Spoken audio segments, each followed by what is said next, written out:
Top quality और consistent performance के लिए सिर्फ सिल्वर पंप नाम याद रखना। ಸಿದ್ದರಾಮಯ್ಯನವರಿಗೂ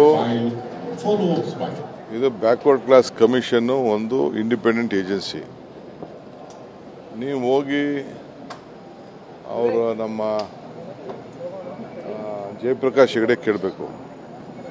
ಸಿದ್ದರಾಮಯ್ಯನವ್ರು ಹೆಂಗೆ ಅದ್ರ ಬಗ್ಗೆ ಅವ್ರ ಮನೆ ವಿಚಾರ ಅವರೇನು ನೋಡಿಲ್ಲ. ಅದನ್ನು ಅಲ್ಲೇ ಕ್ಯಾಬಿನೆಟಲ್ಲಿ ಅವ್ರೇನು ರಿಪೋರ್ಟ್ ಕೊಟ್ಟಿದ್ರು ಅದೆಲ್ಲ ಕಂಪ್ಲೀಟ್ ಸೀಲ್ ಮಾಡಿ ಕಂಪ್ಲೀಟ್ ತಂದು ಕ್ಯಾಬಿನೆಟಲ್ಲಿ ವಿಡಿಯೋ ಮಾಡಿ ಓಪನ್ ಮಾಡಿದ್ರು. ಸೊ ಅವ್ರು ಹೆಂಗೆ ಆ ರೀತಿ ಸುಳ್ಳು ಹೇಳ್ತಾರೆ? ಭಾಳ ಜವಾಬ್ದಾರಿ ಸ್ಥಾನದಲ್ಲಿ ಇಟ್ಕೊಂಡು ಹಂಗೆಲ್ಲ ಮಾತಾಡಬಾರ್ದು. ಸೊ ಅದೇನಿದ್ರು ನೀವು ಅವ್ರೇನಾದ್ರು ಕೇಳಬೇಕಾದ್ರೆ ಆ ಕಾಪೀಸು ಮತ್ತೊಂದೆಲ್ಲ ಒರಿಜಿನಲ್ಲು ನಿಜನ ಸುಳ್ಳು ಕೇಳಬೇಕಾದ್ರೆ ಜಯಪ್ರಕಾಶ್ ಹೆಗಡೆ ಅವ್ರ ಹತ್ರ ಹೋಗಿ ಅವ್ರು ಮಾತಾಡ್ಲಿ. ಇಲ್ಲ ಅಂದರೆ ಅವ್ರ ಸೆಕ್ರೆಟರಿ ಯಾರಿದ್ದಾರೆ ಅದಕ್ಕೆ ಸಂಬಂಧಪಟ್ಟವರು ಅವ್ರ ಯಾರು ಆಫೀಸರ್ ಇದ್ದಾರೆ ದಯಾನಂದ ಯಾರು ಅವ್ರ ಹತ್ರ ಹೋಗಿ ಮಾತಾಡಿದ್ರೆ ಅವ್ರಿಗೆ ಉತ್ತರ ಸಿಗ್ಬೋದು. ಇಲ್ಲಾಂದ್ರೆ ಅವ್ರ ಹತ್ರ ಸಂಪರ್ಕ ಮಾಡಿದ್ರೆ ಅವ್ರಿಗೆ ವಿಚಾರ ತಿಳಿಬೋದು. ಈ ರೀತಿ ಜವಾಬ್ದಾರಿ ಸ್ಥಾನದಲ್ಲಿ ಇದ್ದವರು ಈ ರೀತಿ ಮಾತಾಡಬಾರ್ದು.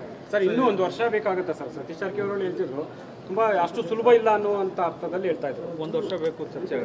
ನಾನು ಈಗ ಅದನ್ನು ಮಾತಾಡೋಕ್ಕೆ ಹೋಗಲ್ಲ. ಅವೆಲ್ಲ ಏನಿದ್ರು ಕ್ಯಾಬಿನೆಟಲ್ಲಿ ಮಾತಾಡ್ತೀವಿ, ಇಂಟರ್ನಲ್ ಮಾತಾಡ್ತೀವಿ. ಪಬ್ಲಿಕ್ ವಿಚಾರ ಮಾತಾಡೋ ವಸ್ತು ಅಲ್ಲ.